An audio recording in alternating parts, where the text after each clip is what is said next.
The problem with these lights is I think you can see me, and I really can't see you very well.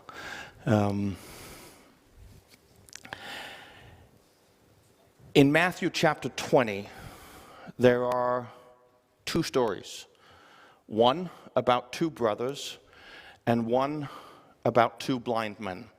But before Matthew, he tells those two stories, there is a little piece that I want to read for you.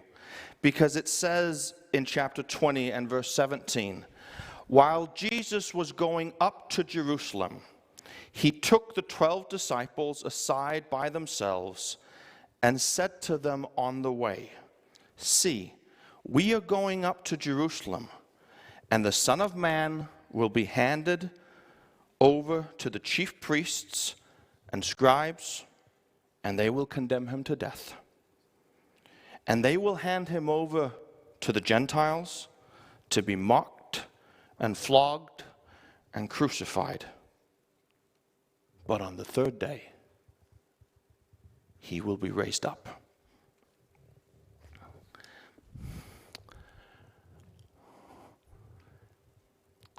Now you heard the three verses. Problem is that when Jesus told his disciples this, all they heard was, we're going up to Jerusalem and then the Son of Man.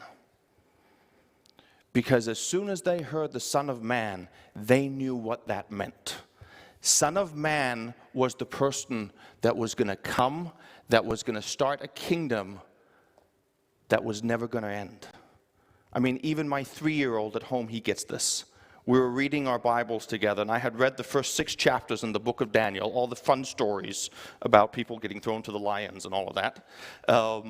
But the problem is there were pictures in the Bible that I was reading from. And so we get to the end of chapter 6, and for 3 nights, my 3-year-old is pestering me, saying, Daddy, I want to read the story about the lion with the wings, which is in chapter 7. And I'm like, you're 3 years old. You're not going to understand anything of what's in chapter 7. But fair enough. So finally we read chapter 7, and we're sitting reading about all kinds of different beasts. And finally we get to the last kingdom, the one that will never end. And my 3-year-old, he looks at me and he says, that's Jesus' kingdom. He knew that. And there's no question that when the disciples, they heard Son of Man, they knew what this was about. They knew the story, the scripture from Daniel in the Old Testament. They knew this is the kingdom that does not end. Do you know what an oxymoron is? What's the Norwegian expression for that? Selvmotsigelse. Oxymoron. It's when you get 2 pieces of information and they just don't compute because it doesn't match. Does that make sense?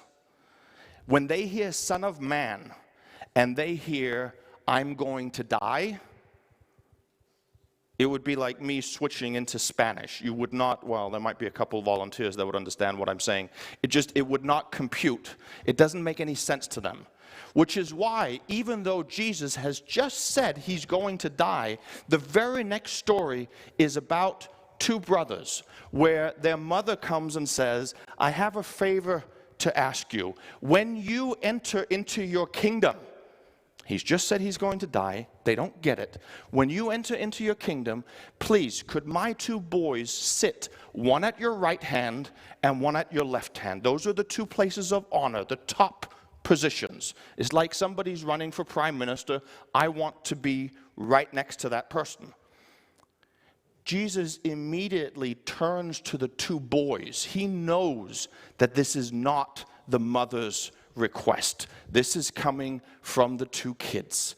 And he turns to the 2 boys, the young men, and he says, you have no idea what you're asking. How often do we get that response?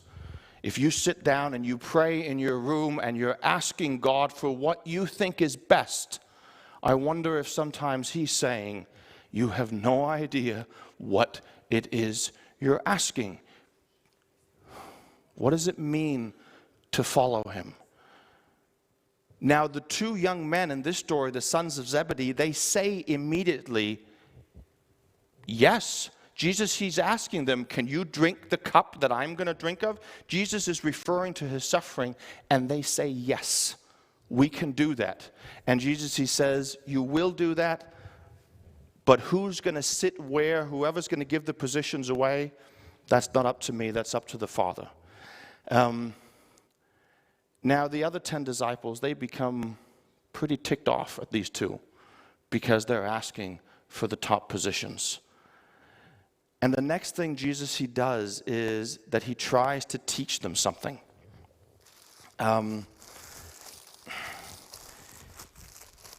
He tells them, now you know. So I have to tell you guys something that you know as well. You know what it's like in your classroom when grades are going to be given out. You know what the competition is like when you want to get the top spots, because it's going to make a difference the day you apply to go to university. You know what it's like in the workplace when it's about getting the boss's favor, because that means you're going to get the position where you're going to earn the most money. This is the way the world works. And what Jesus, he says to them is, you know how the rulers of the nations, they exercise authority over and dominion over. You know how the world works. And then he says, not so with you, but the one that wants to be the greatest will be the smallest. The one that wants power is going to serve. Now, I asked Marita to go out and get a cucumber. And then I said, could you make sure that it's rotten on one half? She did a pretty good job. It does not feel very good on this end. The thing about authority, the thing about power, the thing about position is that you can do it in two ways. You can do it like it's done in the world, where if you look at this end of it, it's pretty disgusting. Anybody want to eat this half? It's all smushed together. Yeah, it's pretty gross. You're going to remember this. That's the point. Or there's the other half. And the thing about power is that you can do two things with it. When Jesus, he says, you know how it works everywhere else. Any other country, any other kingdom, you know how this works, but not with me. It works differently. And what Matthew, he does is that right after this, it says that Jesus told them that the Son of Man came not to be served, but to serve. Again, it doesn't compute for them. Because in Daniel chapter 7, what was the first song we sang? Does anybody remember? Ancient of Days. In Daniel chapter 7, it says, one like a son of man. He sees that person. He comes to the Ancient of Days, and it says that authority and dominion and honor and everything is given to him. This doesn't make sense for the disciples. They think that to be part of Israel, to follow God, means that they will be given positions of honor, that they will get to rule over people. The rotten half. What they don't understand is that Jesus' kingdom works differently. And so what Matthew does is he tells another story of two blind men. Two blind men sitting on the side of the road shouting for the Son of David. This time it's not the Son of Man, it's the Son of David. It's the king title. And they are shouting to him because they are blind, and all they want is to be able to see. Now, the louder they shout, the more people are telling them to shut up. You might experience that too sometimes. The louder you say that you want to get to know God, the more other people are going to tell you to shut up. Denmark and Norway are not that different from each other when it comes to something like this. If you choose to follow Jesus, if you choose to believe in God, you are different. Not so with you. It's a different way of doing things. And these two blind men are shouting. All they want is to be able to see. And Jesus says to them, he asks them the same question that he asks the two brothers. What is it you want? The two brothers, they were asking for positions of honor and power. These two blind men, all they wanted was to be able to see. Ironically enough, the two blind men were the ones that understood who Jesus was. The two brothers were the ones that had been following him for 3 years and had no idea who was standing in front of them. Your choice tonight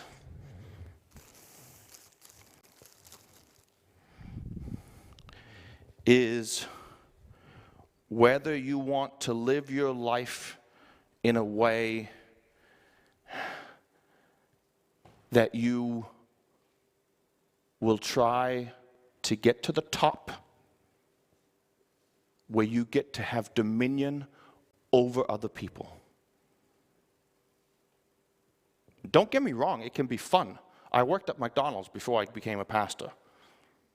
Standing in the kitchen, having 15 employees, telling them all what to do, that can be fun.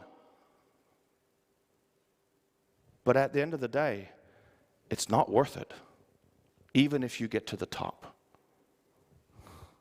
The other way is Jesus' way. It's doing it like him. And the thing about Jesus is that before he asks anybody to serve him, he comes and he shows that he is willing to serve us. That's what he did for the disciples. That's what he's willing to do for you and me. Now tomorrow night, we're going to talk about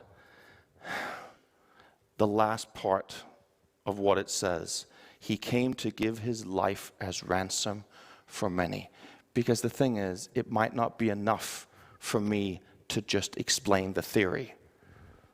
You need to hear the story of how far he is actually willing to go to try and show you that he loves you and that he wants you to do this differently. The question is, what way are you going to choose? The one that turns rotten or the other one? One way you get to have power over people, the other one you get to serve them. But you can't really make that choice until you've accepted that he actually came to serve you. Let's pray.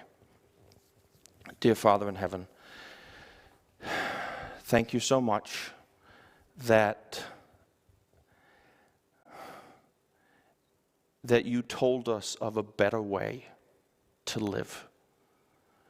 I pray that when we see what you did on the cross, that we will know and understand just how far you are willing to go to show us that this works, that it is worth it, and that striving for position and power and to have the best grades and to get the best job will only go so far. You know a better way. That's what you came to show us. That's the way you want us to live. I pray that we will be open to exploring that way together. In your name, amen.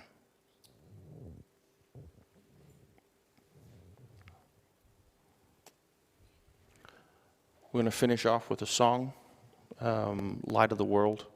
If you stand up, I'm sure that you will sing more than if you sit down. So let's do that.